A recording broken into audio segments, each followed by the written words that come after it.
A good cold beer is refreshing, and these new light beers with less calories, well, you could say I've discovered how good a light beer can taste. I really get a kick out of those light beer commercials with all those burly guys joshing around.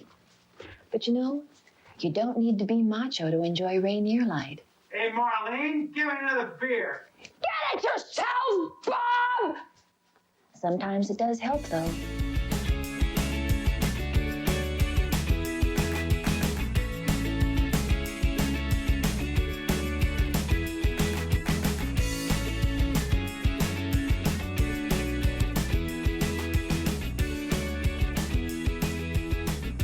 Welcome to the Exploring Washington State podcast. Here's your host, Scott Cowan.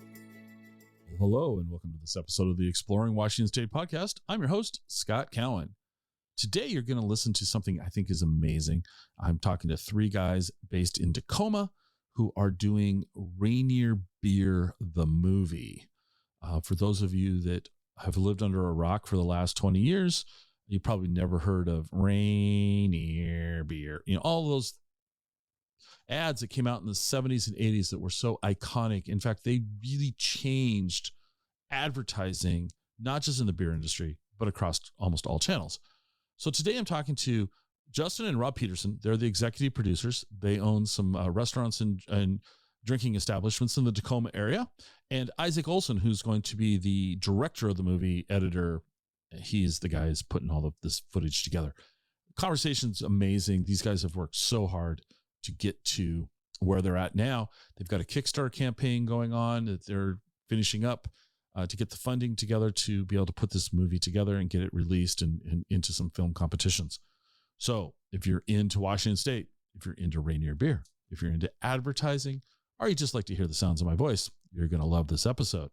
But before we play it, I'd love for you to give us a review on your favorite podcast player. Send the episodes to your friends, share it. Just say hello. You can email me directly. My email address is podcast@explorewashingtonstate.com. Say hello. Let me know that you're out there listening. I think you're going to love this one. Enjoy.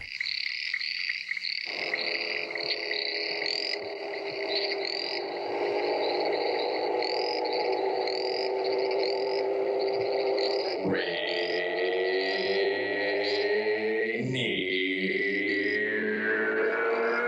Beer.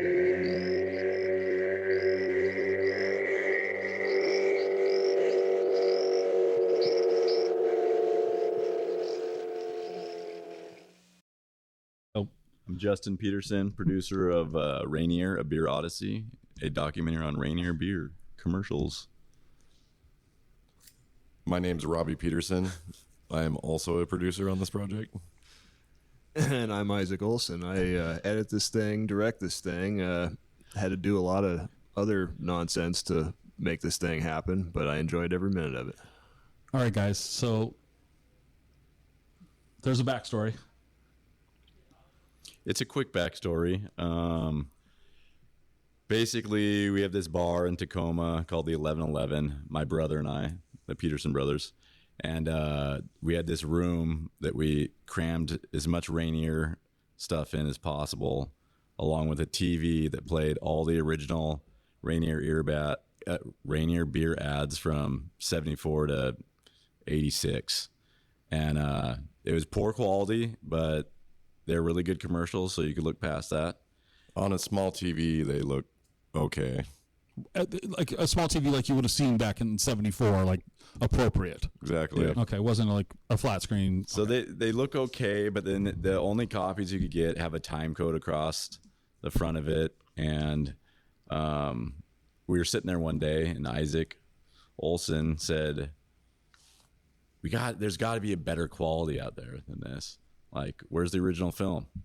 And that basically spawned this project. And he could tell you a little more after that. Well, let me stop. Why did you guys do this shrine to Rainier Beer?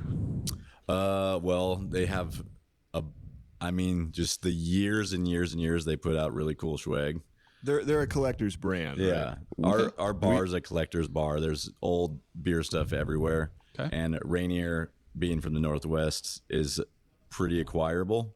You can find it at least one item of Rainier at pretty much every thrift antique store. Okay. Well, maybe not now, because we might have got it all. You guys might have bought it. So, doing a little reading about you guys, at 1111, there's like a piece of metal that you guys bought when you were little kids. Oh, interesting story. Yeah, we're pack rats, and that's probably on our dad's side and our mom's side. So even if we see a cool object that makes no sense at the time, We were like 8 years old, Yeah. and we bought a metal rail. It looked like it was out of a submarine or something, and it had paint chipped all over it. And, probably lead paint too. Probably lead paint. Of course. Yeah.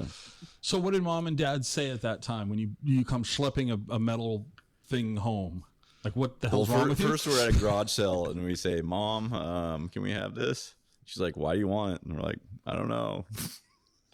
And then we put it somewhere, and then 25 years later or something, we were like, oh man, we need a handrail right here. So we clear coated it and popped it up there. And well, we had to go, do we even have that still?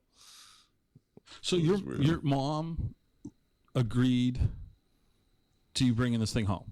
Yeah, she was down with us to buy weird shit. So what, before we go into the Rainier stuff, what other, as you say, weird shit have you guys picked up over the years? I remember when I was really little, I really wanted a Mack truck hood ornament, and she got that for me. And I don't know if I still have it, but I carried it around for years. I would say most people, when they walk into our bar, the weirdest thing they see, which is one of the first items that we acquired specifically for 1111, was a giant Ronald McDonald head. Yeah, that one freaks people out. Half the people hate it. Most people hate it, but it remains. It remains. Okay. Yeah, we just like junk, and but we also like cool stuff. And Rainier has a bunch of cool beer items, from pins to sheriff badges to bobbleheads, boxes. Just anything you could think of is just looks good. It's cool. Do you have like old Seattle Rainiers baseball stuff that was related to We them? don't actually. Yeah. What are you looking for? I might have some. Our collection pretty much is anything we don't specifically Rainier the beer, but ours are similar. So It was owned by. Well, you're thinking of the Tacoma Rainier. Oh, No, yeah, I no, was it's thinking about Seattle the Rainiers. current. They He's were talking about owned the Seattle Rainiers. back in True. the 50s and That's 40s. right. We're talking This way might back. be a branch of the collection that's Yeah. gonna swing open. Yeah, now. that might need a whole another little corner itself. Because there was a series of baseball cards. There's a whole. If you guys haven't explored that, I shouldn't have said anything, because now the bar will be closed because you'll be out teaking. Well, Isaac often says, "Hey, if you guys are looking for this, maybe keep an eye out for this old Seattle magazine," which also has a connection to the Rainier Beer commercials. They're great resources, because the Seattle magazine, that's a whole different thing. But quickly, all the guys that produced the ads met in this thing called Seattle Magazine in 65. Okay. 65, 66. And it was kind of a left-wing magazine, which was not ubiquitous then Right. in Seattle. But like photographers, art directors, they all met at this magazine. So that's where That's how this whole that's thing the started. roots of all the guys that went on to do the ads. So at 1111, did you guys start off with this Rainier Room, or was that? No, that was an addition later. We had a room that was just plain walls. We could call it uninhabited. Yeah. It was like the last place anybody would want to sit. And sometimes if another table opened up, they would move from that back area to the other table as soon as one opened. Gotcha. And it had memorabilia up on the walls, and there's cool beer mirrors and stuff like that, but it just didn't have a nice feel to it. And Justin was like, what if we just take everything out of here and just put only Rainier stuff in here? And Call it the Rainier Room. and then it became Was one it- of the popular Was it spots. like an overnight success? Pretty quickly, yeah. Yeah. Okay. Yeah. All right. Yeah. The TV with the ads playing pretty much sealed the deal on it. That was the thing. Yeah, because then people would sit back there and be like, "Oh, I remember this," or It might be that people just gravitate towards TVs, but "That's true." not sure. So the room, it's popular. You think we got to be better quality. What really did it for me was I was making, so we've been working together for like 5 years, doing all kinds of projects. This one about the band, The Ventures, was a big one, but it just gets to be a lifestyle where you're just working on 10 projects at once and you're doing all kinds of media archiving all the same time. And so they'll farm stuff out, just stuff I'll do for free because we're just all working together. So one of my duties was like make more copies of these Rainier discs. Because I think they were thinking about expanding at that point. Like maybe we'll have another TV somewhere else. We wanted a backup for sure. Yeah, that was the first motivation. I was just making a copy of this crummy disc with the time code on it and stuff. And I hadn't sat down and just watched all the ads in a while. Like I'm from here, I know them. Right. But I hadn't sat down and just watched. And I thought, well, God, how many of these are there? Well, there's 120 of them. Okay, I was going to ask that question. So there's 120. So just one day I had some time to kill, so I just got sucked in. Like I just watched the whole loop, which I don't know, it might be about 120 divided by 30 seconds. Yeah. So, it was about an hour. I just sat there and watched them. Right. And I thought, God, these things are really good. Okay, so wait a second. Where did you guys get the 120? Where'd you guys get this original? It was a bootleg, and I can't say for sure. You can't or you won't? Both, because I don't have the answer. I want to say it was from one of the beer guys. Okay. They mostly, there'd be compilations made, and someone would smuggle it out of the office. Someone would make a copy. So they're around. So this was you guys didn't assemble the 120. So you obtained this 120. You've been tasked to duplicate it. Yeah. Okay. And then you go, there's got to be better. Yeah, I just got sucked into watching them, and especially the wild Rainier ones, the nature-y ones. I just started thinking, man, I'll bet these things look very cinematic. Like, and what if there's more? And I thought, and as you're working on stuff together, as you know, most of it is pitching new ideas. Like, oh, what if we did a project on this? Oh, yeah, so we should do that. Yeah. And you got to do that all the time because one of them could catch and be the next one. You just don't know. Okay. So I just called him and said, we should really think about the Rainier ads. Like, I'll bet the film's out there. I'll bet it wouldn't be that hard to find. Okay. I'm assuming it was all shot on 16 millimeter, which when restored properly looks really good. Okay. I just thought, we could make a 2-hour nature documentary.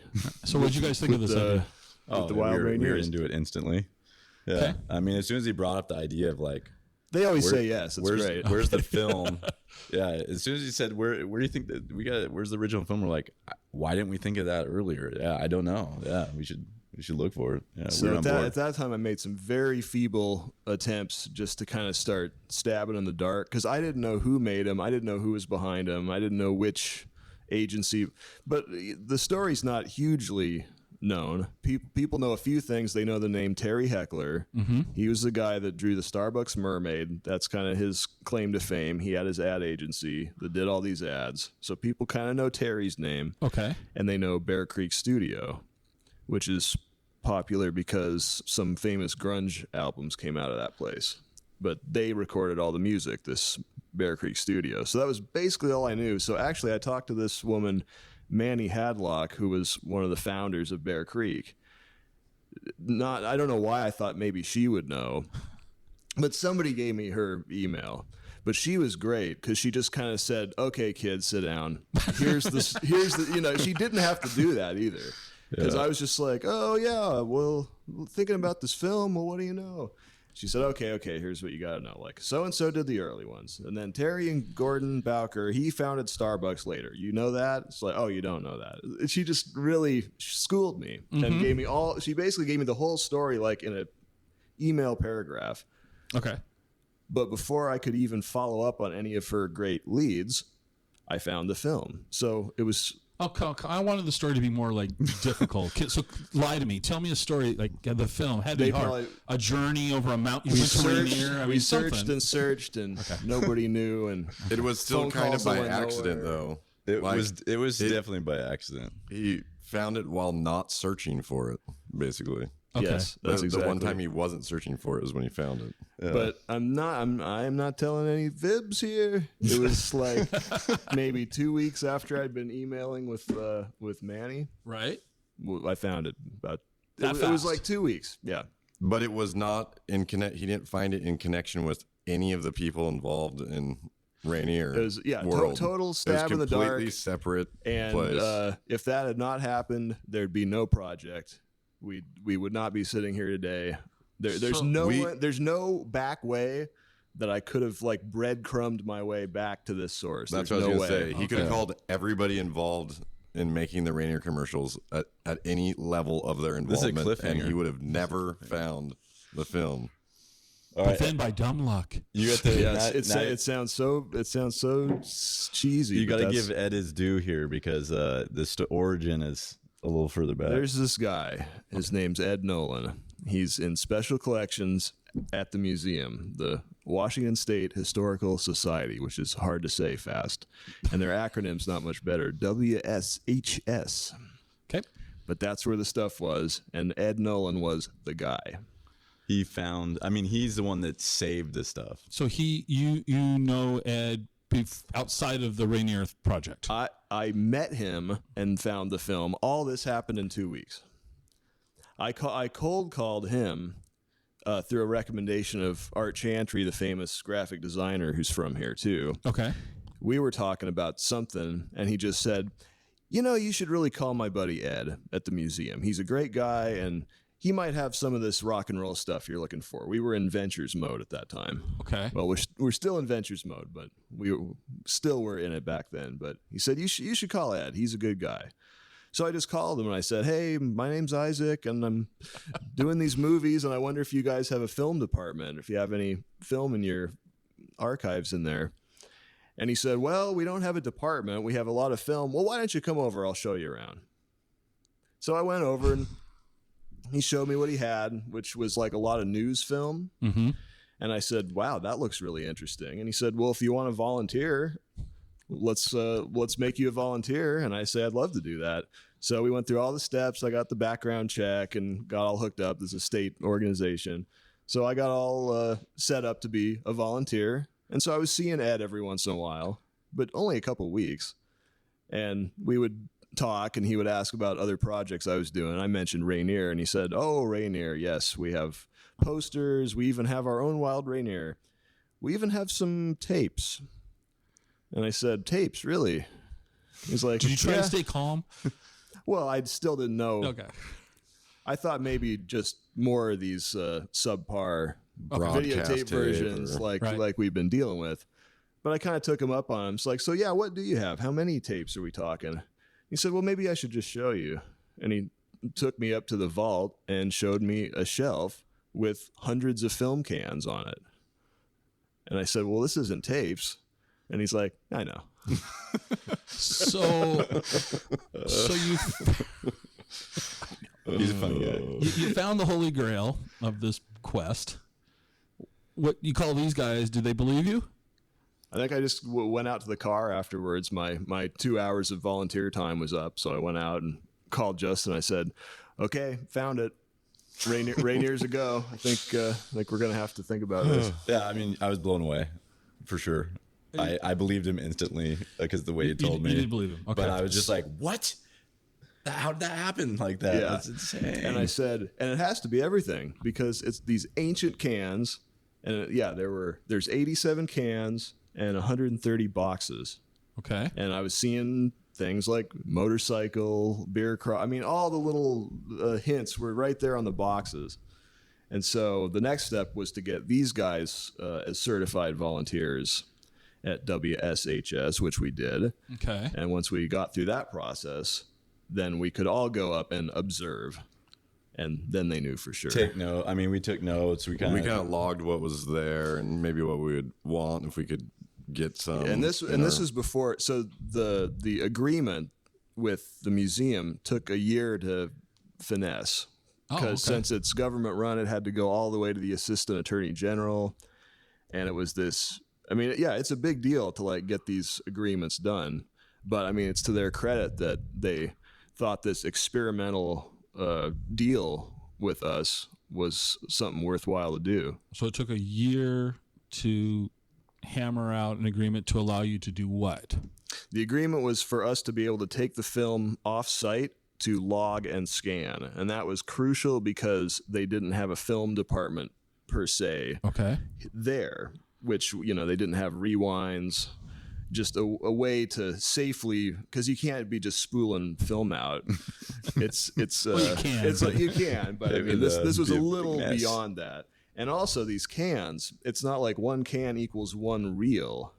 Each can had dozens of little rolls, little cores. I saw some of the photos, and it was like, so it's just not a straightforward thing at all.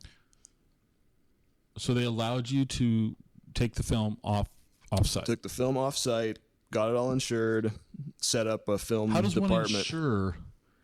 That was also difficult too, but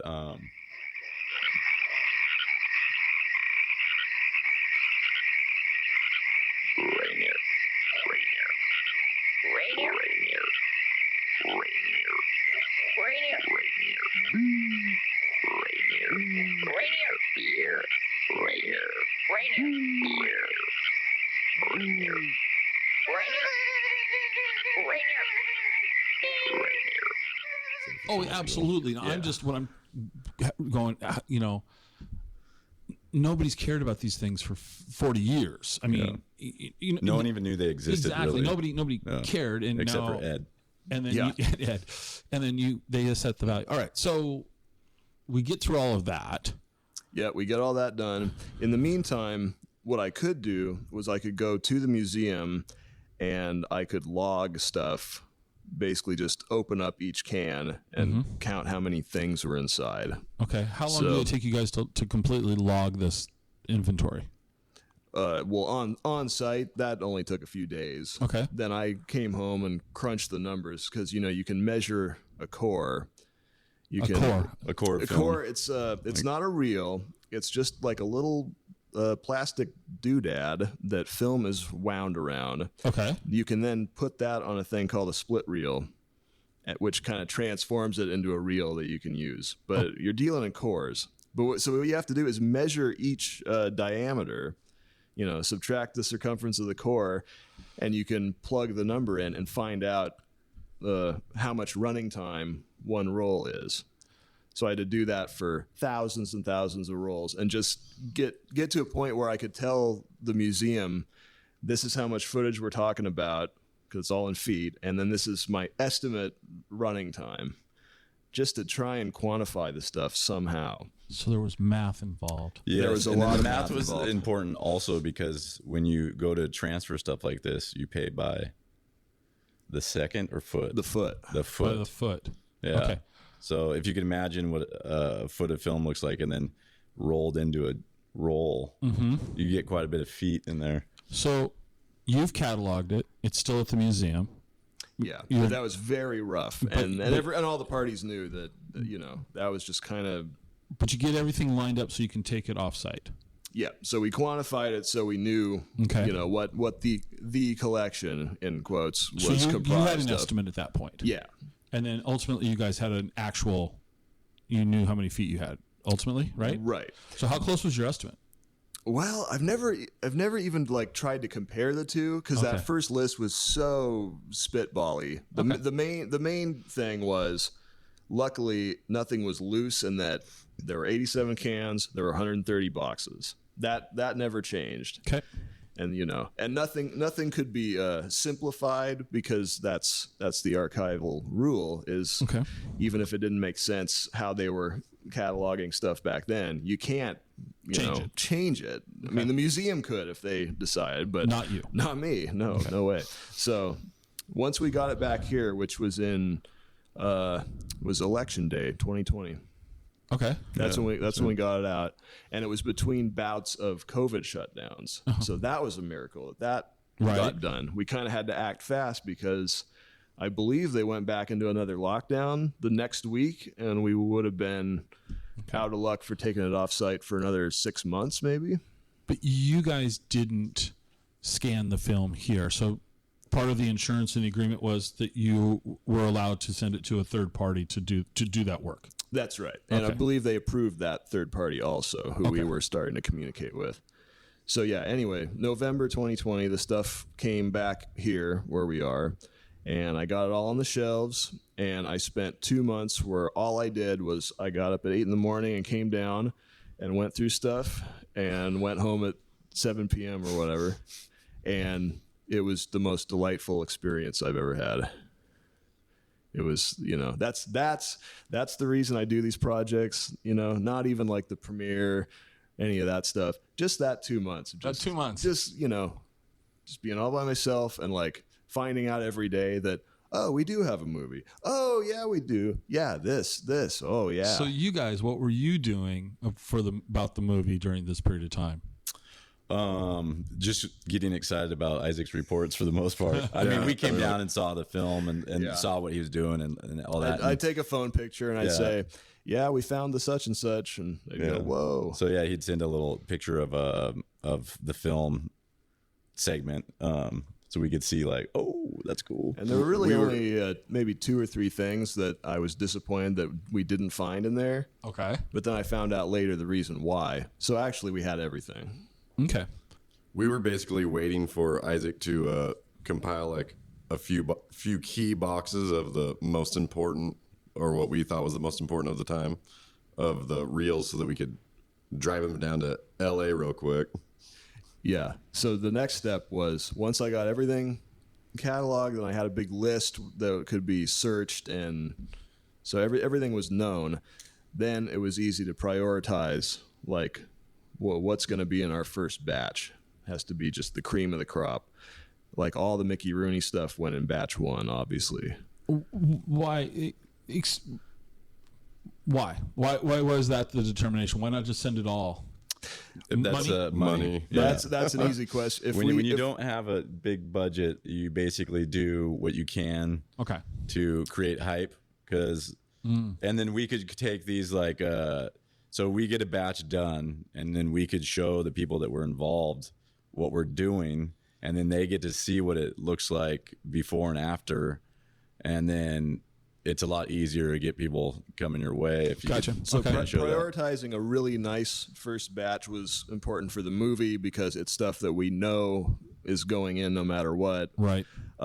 It's the best stuff to show investors and, just kind of as a hype tool. Like, we'll check this out, and there's more. But wait, there's more. Yeah. But the other thing about that, see, if we just indiscriminately sent the whole collection to be scanned, it'd be like $5 million. We would also be paying for footage that we weren't planning on using. Okay. So and something else to remember is there's so much redundancy in this. Because these aren't just finished ads; these are working copies. I mean, the editors were the people that put this in the cans, and it's totally like working documents. So there's work print. So you get so much redundancy if you just did the whole thing. Approximately, how much footage was there in minutes? We know it boils down to, an hour's worth of... I think my best estimate is probably 60 hours of stuff. 60 hours of stuff to boil it down to an hour. Of what you guys originally started with was that hour-long disc. Yeah, yes. Okay, yes. All right. No, so that generally would be the ratio. The ratio, okay. Yeah, and then... But there's more. There's always more. This is the whole thing. We found stuff in there that, I thought we were going to find, elements of the classic 120 ads and some outtakes, hopefully a lot of outtakes. But we found stuff in there we had no right to expect to find. Oh, making of? Yeah. Like, that was insane. Like somebody trailed the production for one whole year, 1982. Okay. And just got hours and hours of behind the scenes B-roll of the ads being made. Oh, now of course you want that, but who could expect that was in there? Right. These were internal things or things they would show their investors, or sales films. That's another big one. Okay, these are special films they would just make for fun to show the salespeople, and they were the only ones that ever saw it. So like every year, they'd, on top of all their production work, they'd just make a really cool little sales film just for the salesman. The same ad company, so same humor and everything, but just for in-house. Yeah. So it's just another cool thing that no one's seen before. Another secret clue, another piece of continuity. So that first batch that you pulled together and you sent away, how long before it came back? Oh, very fast. But Rob can take the story up at this point because we didn't want to ship the first batch. We just thought it'd be much safer. And the guy we worked with is this guy, Reed Beauvais. He works at a place, or founded a place, called Reflex Technologies. Okay. And he's in Burbank. Okay. So we said, Rob, want to go to Burbank? So when I said dropped it off real quick in LA, I meant the time it takes to get from Tacoma, Washington to LA, driving with the least amount of stops. Also, again, we're working in the middle of COVID. Right. And I'm like, I don't know what's going to be shut down or if I can go in anywhere on the way. So I just was like, I'm just going to drive straight there and straight back. I'll stop. I'll check out a couple hotels on the way. And that's all I'm going to be doing. And once I got to the front door of the, why am I forgetting? Reflex Technologies. I pretty much was like, here's the film. See you later. Hop back in my car and immediately start driving back. No way. Yeah. They gave me a water. Which Did they give you a really receipt nice at of them. least or something? I mean, Nope. They were already ready for me. They knew I was showing up. Okay. We'd called ahead of time, gave them our time frame. Yep. And I rolled a card into their front door. I was orchestrating everything back here from the you were the brain. puppet master. Oh, yes. Okay. I love doing that stuff. So you dropped the film off. Grabbed a water And drive jumped back. back in the car, drove another 5 hours. Put on your adult like diaper and hit the road. It was like a 12-hour It's drive like the day. spaceman. All right. And then, another 12 hours. So after that original batch of film, so you dropped off at Burbank. How did you get back here?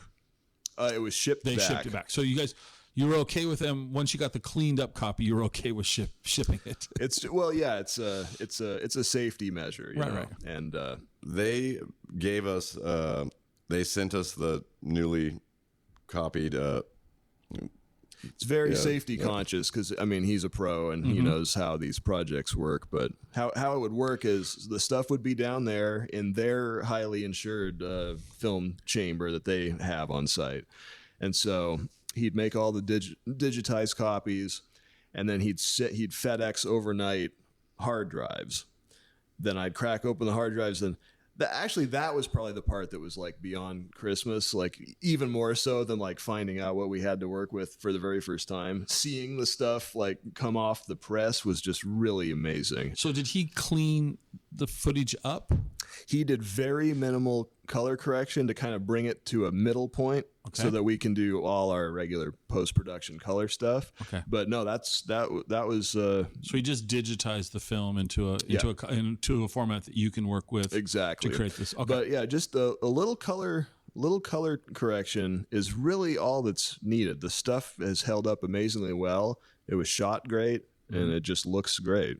Basically, once we got the hard drive, confirmed everything was there, backed it up ourselves, then we called back down there and we were like, okay, good to ship. Yeah. Okay. So it was We always have- this process. Yeah. I would get the hard drives. I would check the stuff out. We'd get another set of hard drives and make an offsite backup here. Once all that was done and it was in 2 locations here, I would say, okay, send the film. Then he would FedEx the film overnight. It would arrive here.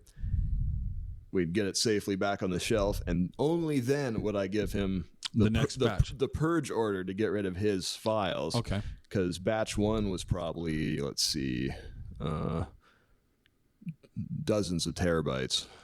I can't remember how many, but these files that you get back are huge. Okay. They're so Hard drives are cheap now, at least. This project 30 years ago. I know. It would've been Yeah, insane. no. Yeah. Well, the files they were generating wouldn't have been that great either. Yeah. So, we're getting pretty much the best of the best right now. So how many times did you guys have to? How many? There were 4 batches altogether, Okay. and the 4th one was pretty small. Okay. The first 3 were quite hefty. Hefty. All right. Yep. And And then it was- that's, we could get into that later, but the reason why we're getting the public in it, the public involved is to restore the rest of it. Okay. So, So at this point, you have the original films back here in Tacoma. Yep. that are going to go back to the library. Yes. As of today, they're back at the library. They're not. Yeah, They okay. are safe. But then you also have digitized copies of the film. Yep. That's all the work that's been done. Yeah. Okay. You got it backed up in a couple of places. Okay. We've done more work though. Besides that. Well, at that point, though. Oh yeah. At that point, right? At that point, all you've done is modernize the format of the film. And stabilized it so that you can now manipulate it and begin to make your movie and give the film back to the museum, so you're no longer the stewards of this stuff. Okay. Yep. Precisely. Now what? Well, see, that sounds like a lot of work, but It does. In a normal documentary, you would just go shopping and you would just buy all this stuff. But see, when you're working with subjects that are untapped like this, that require a little more tender loving care, that's a whole year and a half just to get to the point where now we can put all this stuff and make a movie like you regularly do. Year and a half. You mean it took so the timeline here was a year and a half from finding the film to digitizing the film, correct? Yeah, but okay. Maybe a little give or take. Maybe a little more like 2 years. Okay. Yeah, Still ongoing. Still okay. Never gonna end. no, never. We're greedy, All right. We want it all. So now I know nothing about filmmaking. So besides the archival footage, we're including interviews with the people who are responsible for the genius behind the commercials. are they still alive? Yes. Yes, with a few exceptions, they are all still among us, and they're all, with only a few exceptions, still local. I think the farthest anybody lives is Whidbey Island, I think. Well, we did have one guy come in from LA. Yeah, he was one exception. The original. There will be editor. more exceptions. There'll be a few more. For the most part, we lucked out, being that the Northwest is still the home to many of these people. And how's the response been when you've reached out to them and saying, "Hey, we want to do a documentary on the work that you created"? I've never had a better experience just getting at people out of the blue and having a positive response. Everyone on this project has just been a dream to work with. Okay. And they're like our friends now, so it's like even better. Well, it's because you guys have a bar for them to go to. And you bring them to Tacoma. Well, there's that. There's some perks We involved. do offer our bar services upon Yeah. all interviews. And but you also got to remember that these people are unique because it's not like we're getting at a bunch of artists and asking to use their personal work in something, which is always a little presumptuous. This is a little different because their life's work, or a lot of it, was made for companies. And so it is their work, but essentially they kind of signed it all away. Right. They gave everything to, in this case, Rainier. Yeah. Right. Yeah. And all these other clients. So it's just a slightly different feeling that people have when they hear that their work is going to be showcased, because in most cases they were so anonymous. Some of them sought the anonymity, but it's just a whole different approach. Yeah, these are the people behind the camera. I mean, the people that like put this all together. Like, no one probably knew anything about it over the years except for a few articles here and there. But yeah, So we're kind of showing like these are the people that like made this culture. I mean, yeah, it's like they kind of created an ad campaign that also became Northwest culture. absolutely. So how many interviews have you guys had so far? Maybe 12 or 13. And anything you're willing to share that was interesting out of any of those? Oh, sure. Well, no, everyone is like their own field of study almost. And my favorite, this was another great find besides finding the film and that whole origin story. This guy, Frank Denman, he started also as a staff photographer at Seattle Magazine, where he met all the other guys. Okay. So he shot photographs for just about all the print ads Rainier did that would kind of accompany the commercials. Every campaign would have Right. an ad and some stills and some other stuff. Posters. Yeah. So to me, he's this like legendary photographer guy who, had 30, 40 years of just amazing commercial work in the area. But when I got a hold of him and said, gee, I'd love to see if you have any old negatives, this was a pretty much untapped resource too. He kind of got out of the photography thing maybe 20, 30 years ago, boxed all his stuff up, and nobody knows about it. So they will. Okay. Okay. So he was, but he's just approachable to the idea of so approachable. Super He's nice guy. Super great guy. Just very welcoming and accepting of the project we want to do, and kind of like. But once again, see, I think I started by showing him some of the scans, right, and it didn't hurt that I was showing him images of him and Mickey Rooney from 1974 on set together that he hadn't ever seen. That probably had a role. That had a little. So that's show and tell is always really good when you want.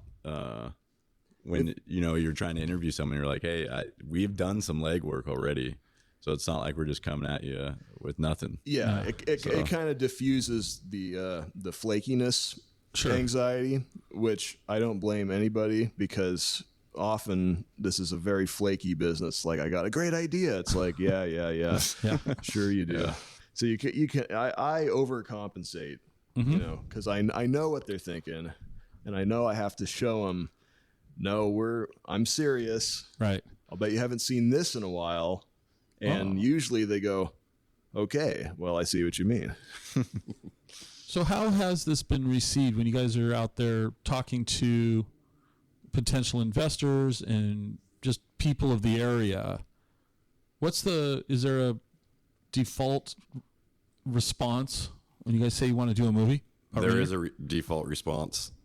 Barely, with very few words, you immediately hear, oh yeah, Rainier Beer, and you have to wait for him to go through the whole thing. And then you're like, yes, that is part of what I'm talking about. And then you can begin your conversation after that. So you've learned to pause. You've learned that there's like a minute here I'm going to have to wait. Yeah. But everybody's been really excited about it. So, and then they'll tell us stories, or maybe give us a lead to something else, like, oh, my dad was the distributor of that back in this time. Or, you just get all these stories, which are really cool too, because everybody's been touched by the Rainier beer in some way. They have like an object that was a Rainier beer, like bobblehead, or they still have one of the old posters. Yeah, right. Or they found an old beer can that's up on their shelf forever, or they have pictures of them when they were kids next to their dad's Rainier beer, or they're a third generation former employee of the Rainier brewery. Yeah. There's like everyone has some connection, and so when we start telling them about this project, everybody gets really excited. We've had great response.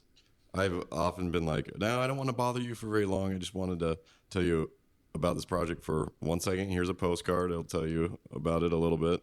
And then they're like, no, tell me about it. And then I'm like, okay, well, let me grab my beer and I'll come back over here and tell you about it a little bit. It's real grassroots stuff. Well, here's a question. The ad agency that created these ads, do you guys know how they kind of came up with the initial concept here? Because these were very different than what ads were like in that period of time. Difference, a good word. They wanted to be different. Like the beer ads prior to them were boring, and they call it what they call it, Isaac? They call it reward spots, where it's like, I got done working in my yard, now I'm going to sit down and my wife's going to bring me this beer because I deserve it. Okay. So they were like, that's boring. And then, or it's like, this beer has the best grains and hops. And you're like, cool, but is it fun? Yeah, they'd kind of sell you beer like they'd sell a car. Like they tell you all the great components that went into this beer, and it has airbags and ABS brakes. Exactly. I want to know if it comes in red. Yeah. But okay. Are the people having fun when they drive this car? Yeah. So, but to give Rainier credit, then they were willing to take a risk and not do this traditional advertising. Actually, They deserve a lot of credit for like. Usually, you'd pitch or in my brain, you'd pitch a commercial to a company, and they'd be like, "No way, we were ever going to consider that idea. Try again."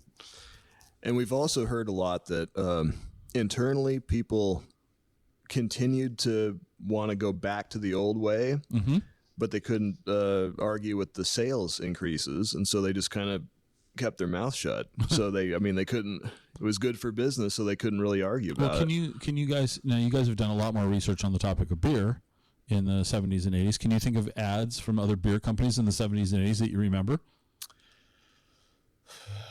It's kind of hard to say now because everything's so present from watching commercials, but I don't recall.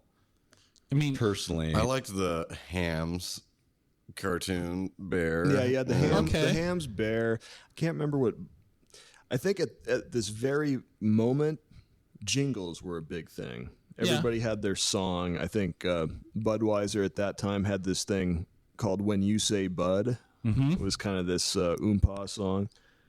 And I would say my most memorable is actually Spuds McKenzie. I didn't want to say that, so Spuds thank McKenzie, you. Spuds McKenzie. But the point is, nobody else was doing things. I mean, granted, Rainier was right here, local, but it did transcend outside of this. Well, this little area. they started these ads in '74, though. I was gonna say the cool commercials that I remember were after Rainier. Right, completely changed the dynamic of how commercials you were were too young to be looking at beer commercials in the 70s. Yeah, we weren't born yet. Yeah, we weren't even here. Exactly. That's true. So, come on. Yeah. So, but we do look back now, and we know any of this stuff we're talking about, like we're seasoned experts. It's all acquired. We don't remember. But the point though is that if you look back, like Olympia beer was a big beer around here, right? And it has. I mean, it's the water. It's their tagline. But I can't think of an Olympia beer ad to save my life. I can't think of a Coors ad. I just remember when Coors finally was available in Washington State, that was a big deal. It was like we got electricity or something. It's like, oh my God, we can get Coors. Yeah, people did tap the Rockies. Tap the Rockies. Yeah, that's but true. Rainier's. Before I left today. Well, yesterday I was talking to my mom, she's 86 years old. I don't know if my mother's ever had a beer in her life. Probably not. And I said, I'm going to go talk to these guys about the Rainier. And she goes, you mean like rain? I mean, she did. And I'm like, oh my God. Yeah. And it's like, yeah, Mom, that's it. And she's like, okay. And so, my mother remembers those, and she was not their audience. Yeah. So there's just, and I know this from working on other documentary subjects, but there's something really powerful about reminding somebody of something they thought they forgot. But this is the scary power of advertising, and it's another reason it's like you should be careful like what you allow in. It's because this stuff never leaves. It's just baked in there. But this movie's completely safe to be watched by all ages. Oh sure. There we go. Okay. Well, I don't know. It might be a little disturbing at times,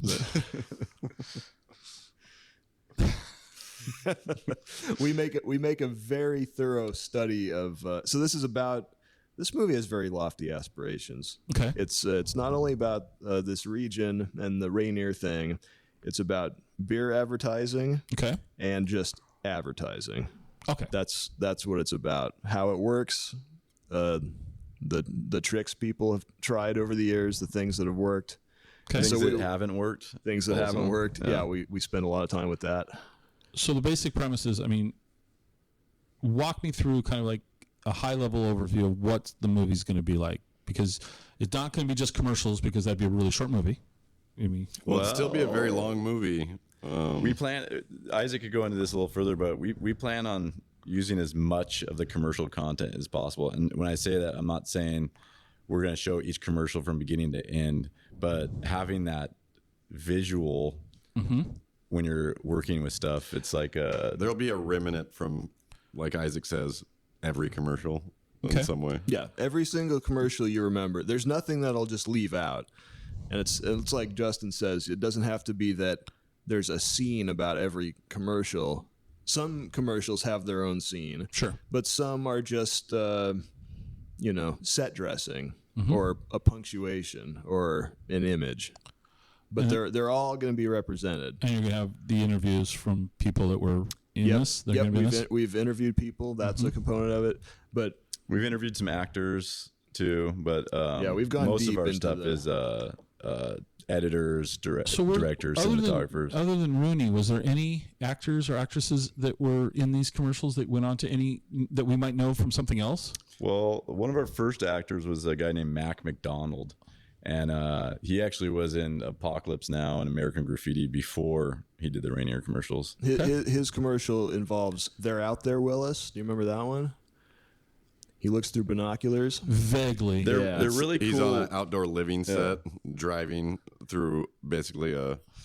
He's in a landscape. motorized vehicle that looks like a living room in the desert, and he pulls on a lampshade, and that's the clutch. I vaguely remember. And they're that. You'd know chasing it if you wild saw it, Rainiers. So Okay. But no, Rooney is the big. Right. I mean, I would love to bill this as like Mickey Rooney's last movie. We'd have to work with the estate in some capacity, but I mean, I'd love to see like a marquee at some point that just says Mickey Rooney in Rainier Beer Odyssey. But the key to this is I wanted to call it a beer odyssey for a reason, because that's what we're getting at here. You know, I mean, it's a story, Epic tale. you're going to learn a lot, but it is an odyssey. You're just going to, I like to think of documentaries as climates sometimes. Okay. It's like you're just going to spend some time in the Rainier bowl swirling around. Orbiting. Does that sound like a good experience? I was just going to say, that doesn't. We might want to cut that out. I don't know. That doesn't sound. That, Believe me. Work on that one. Work on that pitch. Yeah. Immersive. There you go. Yeah, they're Immersive, yeah. Immersive. Not the swirling in the bowl. Because when you It's think like of you're gonna be swirling- in a- when in you a think of swirling glass of beer, beer. it might not. So we're sitting here today, and you guys are doing a fundraiser, Kickstarter. Once that is successful, then what? Then we think about festivals and we think about distribution. Okay. But along with this fundraiser, it allows us to move faster. Mm-hmm. So you could go right into stuff that you were kind of waiting to pay for. So the rest of the film, better sound quality, color correction, the ability to travel and get more interviews. Mm-hmm. So when you have the budget there, things move a lot quicker. So that's one reason.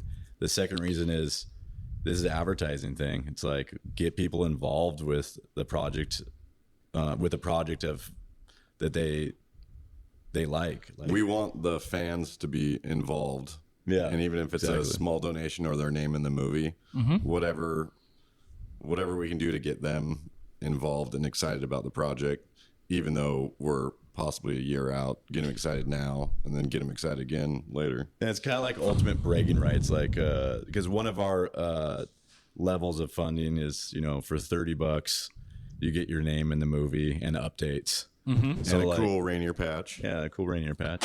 So like at a small donation, you could still be a part of it, and then also be able to tell your friends like, yeah, you hear about that movie? I helped that out. All right, so that's at $30. Yeah. What's the top end? Executive producer. So that's That sounds like work. that You is put somebody to work? kind of work. We give them the ability to like see what we're doing as we do it. Okay. So they're kind of they're in on the project a little more than someone that spent less. And what level? What dollar amount is that at? That's $10,000. $10,000. So Yep. from $30 to $10,000. Yeah. So there's stuff all in between there. Right. Yeah. And you So guys, there's some interesting swag that goes along with some of Yeah, these. shirts, sweatshirts, hats, snowboards.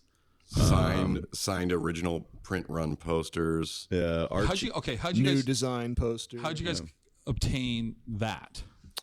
That's all within Or is this realm of just meeting people and then just being in their world. They're like, hey, I have these posters, and you're like, well, The original wanna donate? the original posters original run came from Frank the photographer. He just had an old unopened pack that he got Still from in the back then. plastic. Yeah. So new We old had stock. to cut that open, which I almost didn't want to do. Oh my God. To get some of the ones out of there that then So would he then was willing sign. to donate a small stack off that Right. for the campaign, and then he even signed like 50 of them. mint. So That's that was cool. very Like nice. I don't of him. even know if you can buy a mint condition Rainier poster off eBay. Like they are crisp, Wow. not a single Yeah. fold. So or that anything. that's a really cool one that we like, and Frank signing them is cool for us too because we're big fans of his now. And then Art Chantry, our beloved Northwest graphic designer, designed us a poster, and there's a lot of work put into that, and it's really cool. What else? Zeke, he's him and his brother are really big Rainier collectors, and Zeke built us these custom metal R's that are really cool and large. and large. Yes. What So is it? yeah, we kind of just 24 spent a long time gathering stuff that was cool. Right. So like, not only do you donate to a cool project, but you do get something. Okay. So it's kind of like a transactional thing. It's like, Right. we tell you about the movie, you donate, you get some stuff, and then we could also make a movie Right. quicker. Exactly. Yeah. Every good project has a hurdle that you miss the hurdle, you fall on your face type thing. So what's gone wrong? I've never had a project go so good. Yeah. See, now I shouldn't have asked that question because Yeah. you heard it here. and We then- haven't hit our hurdle yet. Okay. Yeah, So, maybe we're lucky. maybe it'll be down the line. So really, everything's just kind of come together in a good way. Yep.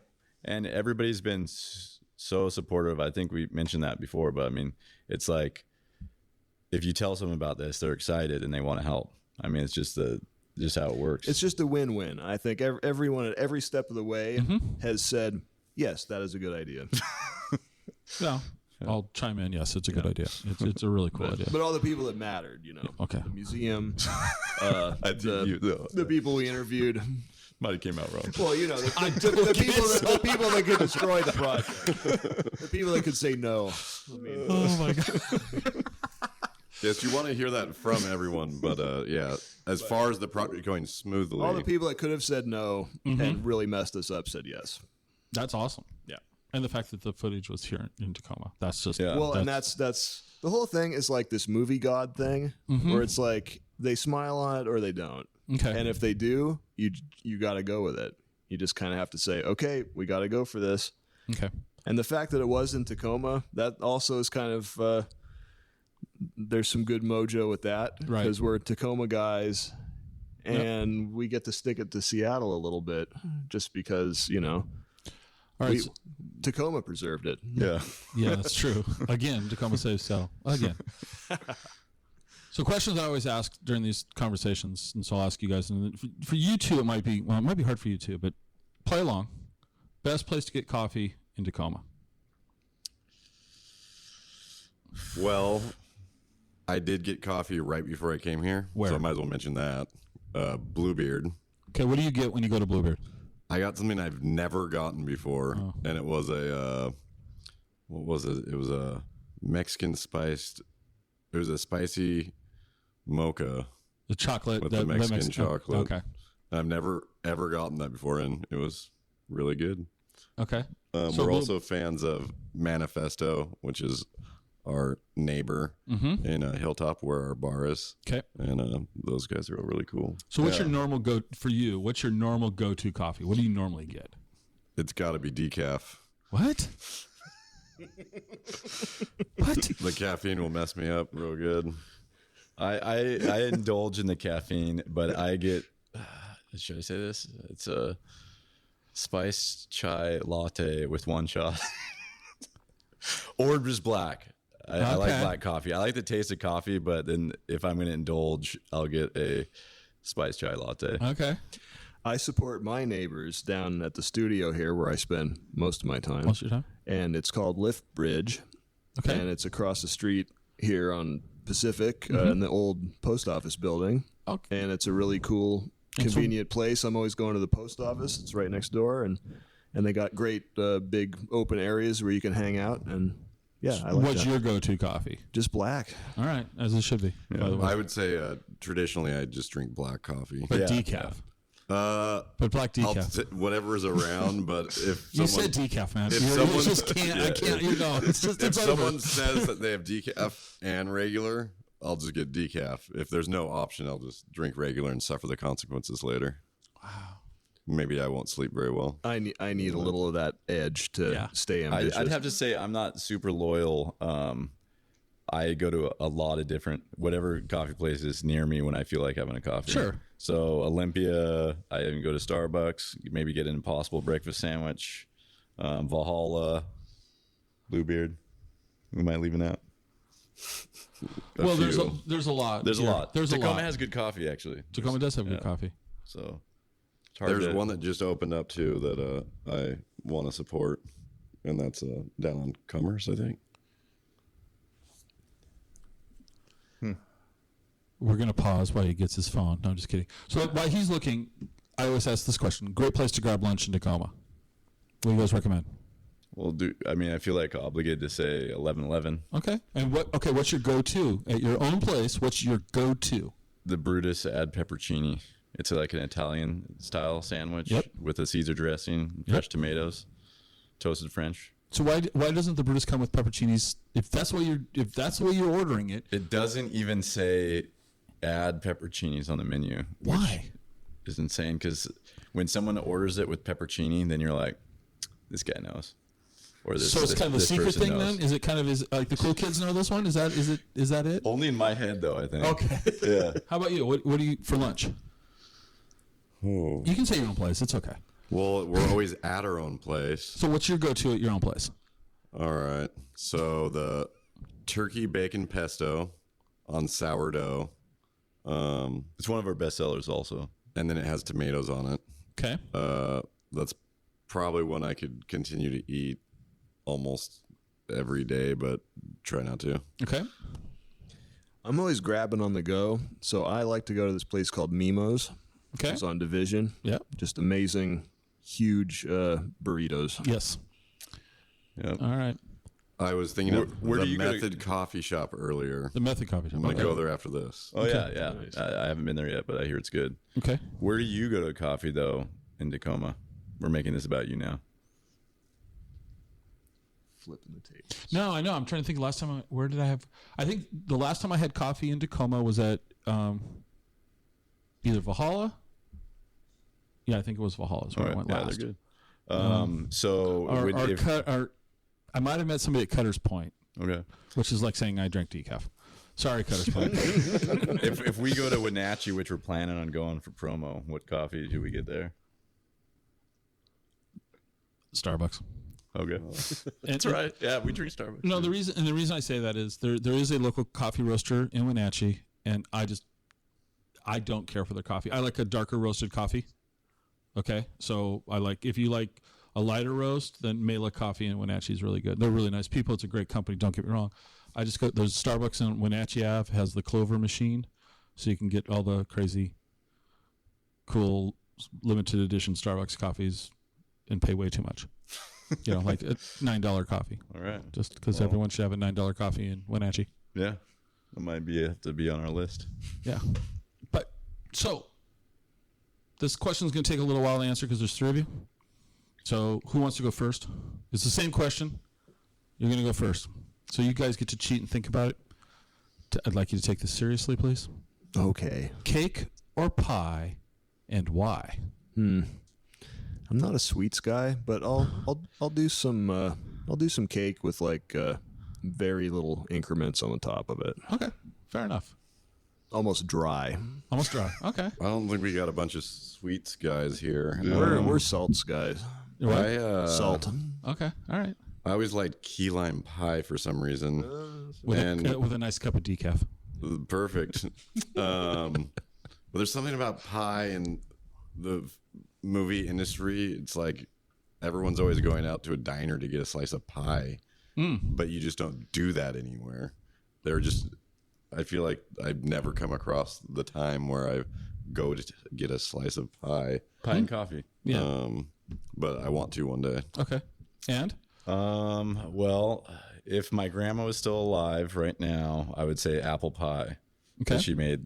Literally, I think about it, I could taste it. Okay. But I'm also not a sweets guy, but I do like just standard chocolate cake. Okay. Not a lot of toppings or anything, just a nice fluffy inside chocolate cake. Oh, my favorite, coffee cake. Does that count as cake? Yeah. Yeah. Yeah. Coffee cake. To Can't bring go wrong back with the coffee. Okay. thing again. All right. Man, love coffee cake. Since you guys own a venue that has live music, in your opinion, where's the best place to see live music in Tacoma? Yeah, there's it's kind of based on show now because there's so many places that you could see stuff now. Which is good. Yeah.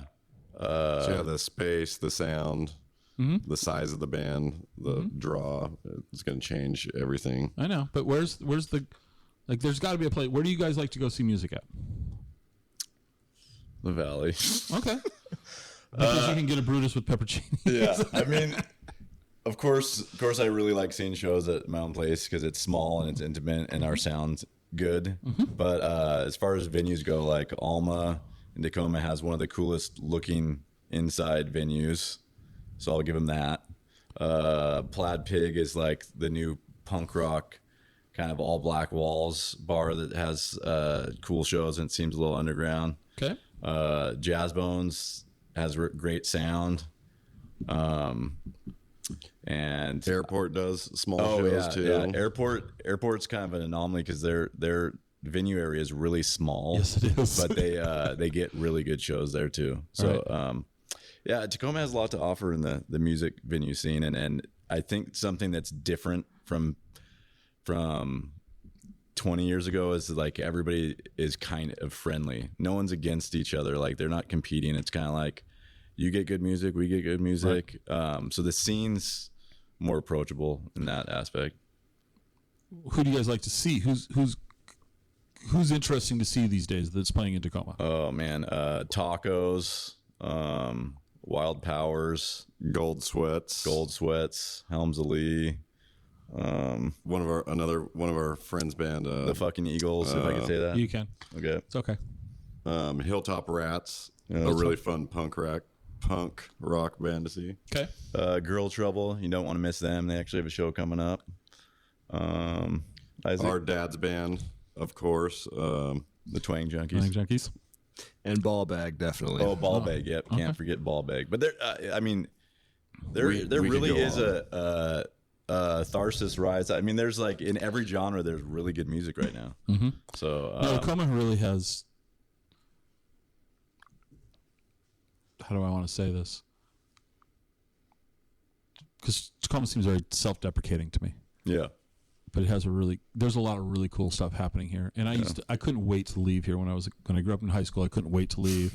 And then I had to come back, and I didn't want to come back. Yeah. There's a vortex here, though. But I lived by Stadium when I came back, and I liked living in the North End. And we've gone to Wenatchee, and every now and then I find myself going, "Oh man, we'd go back to." No, I can't go back. It kind of One goes. thing that's funny that I just thought of was as far as bands and this whole connection with the Rainier thing. So we were on Evening Magazine recently, and the Rainier Room at 1111 was featured, and that was really fun to be able to bring that and the story of the project together. But then I got a call a couple weeks later. The up and coming, or not up and coming, but continually rising in popularity band Enumclaw was asked to be on Evening Magazine as well, and they were told to pick a couple locations around town to go while they were getting interviewed and filmed, and one of them was 1111. Nice. And then they were filmed in the Rainier Room by St. Brian, and that'll be airing soon, or maybe has already aired. I'm going to find out today. Okay. I did just buy their new album. That brings the music in the Rainier. How is the new album? together. I have not. I just got it in the mail yesterday. Yeah. Okay. New vinyl. I always like buying local vinyl. Okay, so give me a couple other local vinyls. Helms of Lee, Wild Powers. And what genre are these guys? 'Cause Enumclaw is kind of in the they call themselves the best band since Oasis, so they have kind of a Seattle grunge thing going for them. But they're in that time period when Oasis was coming out, right? Yeah. What was the third? Kind of newest stoner metal. Okay. And some of the stuff I've been listening to a lot. Okay. Kind of on that realm. Or I'll go like in the outlaw country stuff. Okay. There's other stuff I like right now. Yeah. How about you? What do you listen to? Not Rainier commercials 24/7. That's all I've been listening to I lately. say that is. He's got the Rainier waltz in the background of I his like brain. I like the Les Baxter arrangement of the Rainier Waltz. Okay. We're allowed to use that in the movie too, because Yeah, so that's something I didn't bring up is did you have to get permission from the owners of Rainier to use the branding? Yes. And we did. And once that was again, early on. And were they, well, since we're talking, I guess I know the answer, but how was it to work with them to get the thumbs up? We aren't really working with them necessarily. We're completely independent. Okay. So the first official thing we did was just say, hey, this is what we're doing, and we need to make sure that that's cool. Mm-hmm. And they said, that sounds cool. So it's that easy. I mean, it's that easy because they know we're putting money into making a giant. I mean, it's kind of an Story ad about- campaign. It is an ad for them. campaign. It's a commercial. But Well, for us, it's a documentary. But for them, what's better than people hyping Rainier around well, and town? that again? we had a really frank discussion. I just said, I'm not going to try and make just a big ad for Rainier, but it will function that way. Mm-hmm. So you don't have to worry about that. Okay. It's not like a hit piece or something. Right, Like right. it's a celebration of how this stuff works, how it functions, and basically you're going to have just this great looking Cool. Rainier thing. All right, I'm putting you all three on the spot. This is my last on the spot question. What time is Really quick, what's your favorite commercial, the Rainier commercials? Favorite Rainier commercial? At this time. Something to change at any point. I like anyone where they're yelling. The "Get It Yourself" Bob's really good. Mickey Rooney yells pretty much in all of his stuff, so I like that. And then you can't go wrong with a beer bottle with legs. Okay. Yeah, I always that's the stuff that hooked me at first. Just the very subtle, not even a punchline. It's just a nature documentary about these creatures. All right. I change my mind every time I've been asked this question. But like too. right now, like as of right in this moment, my favorite is the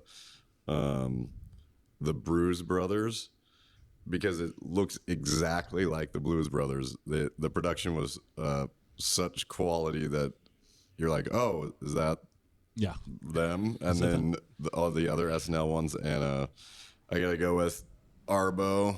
Yeah, Arbo's really good. The It's Rainier Rambo. Yeah. It is, I just love seeing that every time. So It was also filmed on 35 millimeter, so the clarity in some of these later commercials and parodies they did is so clean. It looks like it was filmed today. what's so funny is that I hadn't thought about half of these ones you guys just said, and then I'm like having these little like flashback. Oh yeah. Okay. What didn't I ask you that I should have asked you? What didn't I bring up? I guess we could kind of just say, like, if you do want to support this project, you could go to www.rainierbeermovie.com, and that'll have a link to our Kickstarter, which you could go straight to, which is Rainier Beer Movie on Kickstarter, or check out our social media, which is at Rainier Beer Movie.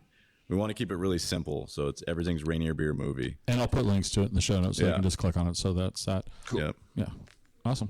Well, guys, thank you. I learned a lot about this, and I now have even more questions, but for the sake of our sanity, I won't ask them. But thanks for making the time to meet with me. Yeah, thank you. Thank you. Thanks. Oh, Audrey, look over there. Where? Oh, a whole herd of Rainier beers. Not herds, Audrey. Rainier's come in 6-packs. Wake up, Harley. Harley, look at the Rainiers. Oh, they're just so fresh and friendly.